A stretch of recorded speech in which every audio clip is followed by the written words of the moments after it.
¿Qué es la visión remota? ¿Puede una persona ver objetos o personas a distancia solo con el poder de su mente?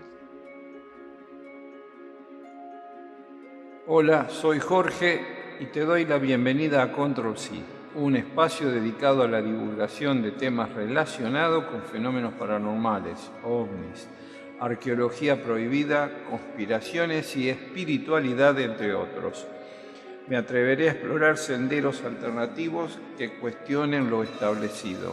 Fundamentalmente está enfocado a todas las personas que no nos conformamos con las versiones oficiales que nos ofrecen. Por eso te invito a descubrir los misterios que rodean cada uno de los temas que vayamos tocando, abordándolos de forma clara y abierta y llevándonos hacia una reflexión en torno al mundo en que vivimos y el rol decisivo que nos toca desempeñar en nuestro universo.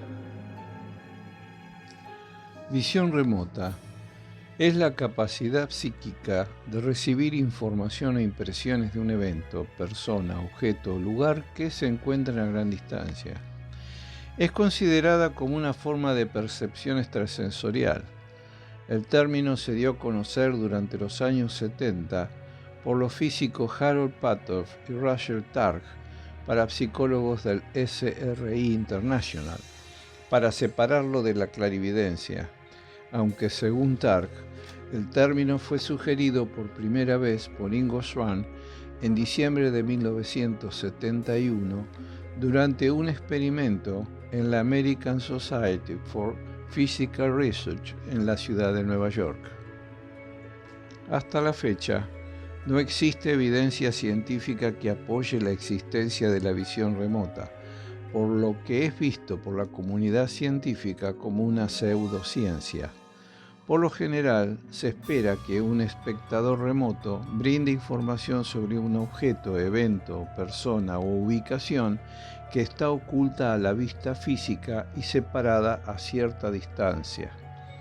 La visión remota se popularizó en la década de 1990 con la desclasificación de ciertos documentos relacionados con el proyecto Stargate, un programa de investigación de $20 millones que había comenzado en 1975 y fue patrocinado por el gobierno de Estados Unidos en un intento de determinar cualquier aplicación militar potencial de los fenómenos psíquicos.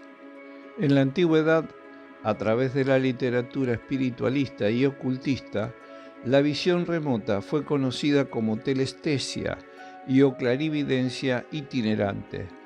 Rosemary Gilley lo describió como ver objetos remotos o ocultos con clarividencia con el ojo interior, el ojo de la mente, o en un supuesto viaje fuera del cuerpo. La visión remota, remote viewing, formaba parte de los fenómenos psíquicos y los estudios de estos fueron llevados a cabo por parte de científicos destacados a mediados del siglo XIX. Los primeros investigadores incluyeron a Michael Faraday, a Alfred Russel Wallace, Rufus Outwood Mason y William Crookes. En la década de 1930, Joseph Van Ryn explicó el estudio del desempeño paranormal a poblaciones más grandes utilizando protocolos experimentales estándar con sujetos humanos no seleccionados, pero Ryn no quiso publicar los resultados de su trabajo por temor a las críticas de los científicos convencionales. El escepticismo y la falta de inversión para la investigación hizo que los estudios paranormales siguieran siendo un área marginal de la exploración científica.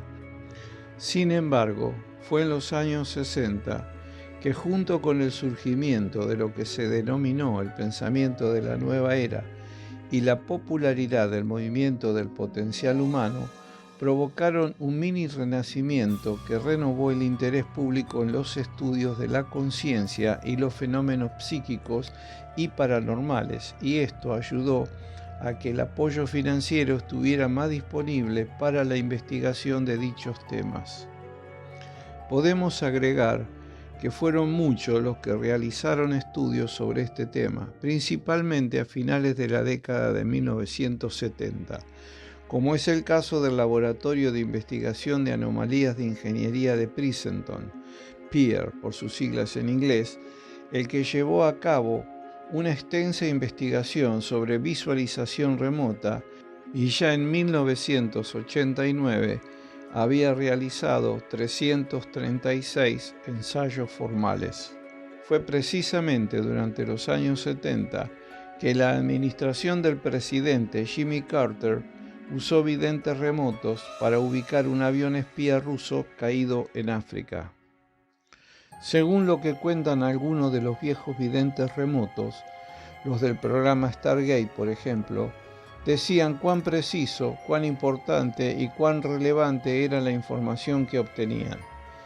Vamos a hablar de algunos psíquicos que realizaron trabajos muy importantes en esta área, al igual que de algunos de sus logros más sobresalientes. John Vivanco fue un vidente remoto por más de 20 años. Trabajó con corporaciones como vidente remoto profesional en varios proyectos en inteligencia, contraterrorismo y para el FBI después del 11 de septiembre de 2001.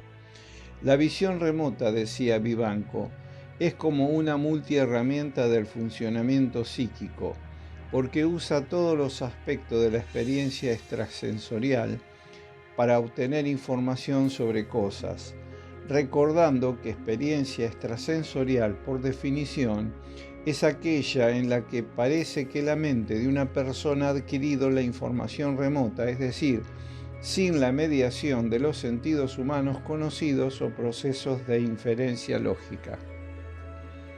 Una parte clave de la visión remota involucra entrar en un estado de trance, lo que John Vivanco hace escuchando sonidos específicos. Dice tener ondas cerebrales que en el estado mental pensante en el que normalmente se encuentra son las beta. Manifiesta también que lo que muestra un electroencefalograma donde pueden verse graficados picos y valles muy altos de nuestra actividad mental no es un buen estado para la visión remota. Además dice que cuando escucha pulsos estereofónicos, estos lo ponen en alfa, que es un estado más lento y meditativo, y también en teta, y que les gusta quedarse en las zonas alfa o teta usando esa herramienta para obtener mejor información. Durante un estado de trance, el cerebro comienza a relajarse pasando del estado beta al alfa, que está entre 4 y 8 Hz. Sabido es desde hace tiempo que los profetas y videntes acceden a la capa teta de la realidad donde están sumamente relajados. Esto les permite recibir visiones e imágenes más allá de la percepción humana normal. Mientras trabajaba como vidente remoto, Vivanco afirma haber reunido más que solo información. También dice haberse encontrado con seres de otros mundos. Cuenta que estando en su casa, teniendo un sueño raro, abrió los ojos y se sentó, y entonces vio a ese ser.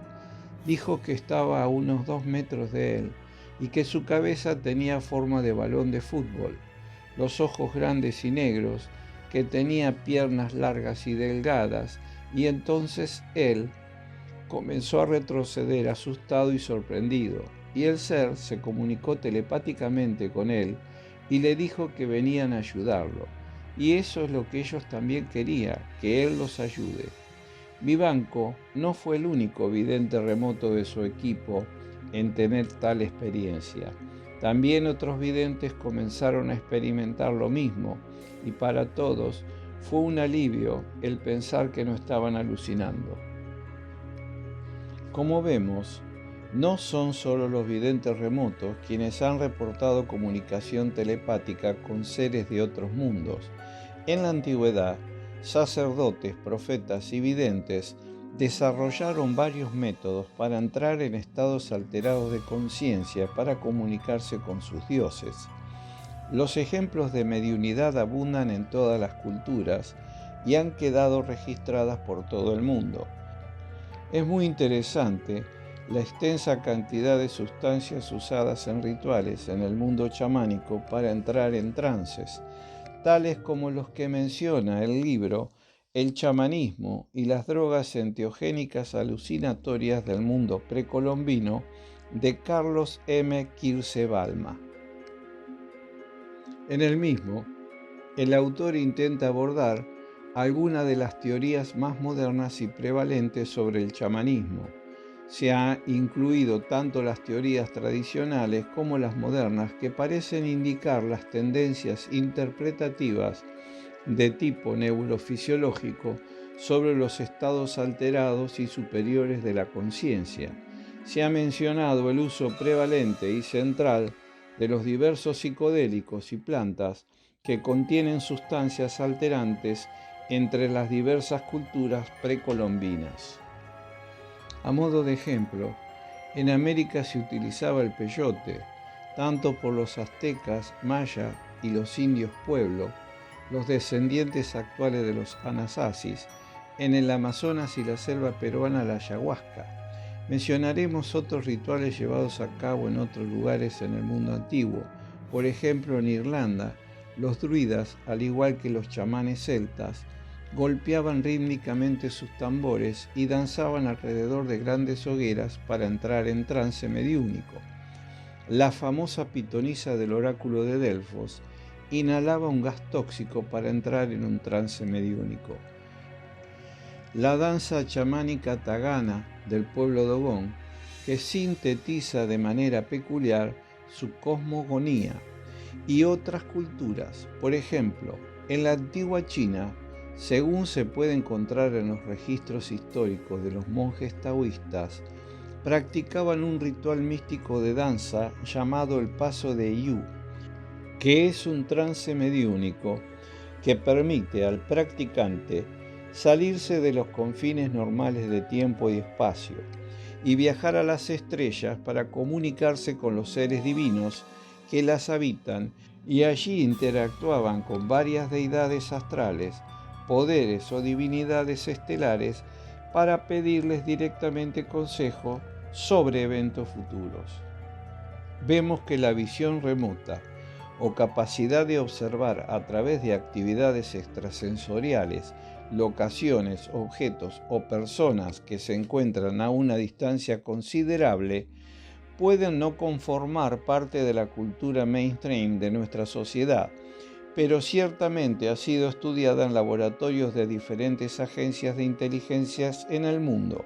De hecho, según indica Ingo Schwann, uno de los pioneros de la visión remota durante la Guerra Fría, hubo una preocupación de parte del gobierno de Estados Unidos por los programas psíquicos que se llevaban a cabo en distintos países y en particular en China y en la Unión Soviética. Claro que todo esto ha sucedido tras un complicado velo de secretos, ya que al parecer una serie de experimentos realizados en la década de los años 30 dejó claro que los seres humanos tenían muchas más habilidades de las que hasta ahora habíamos creído.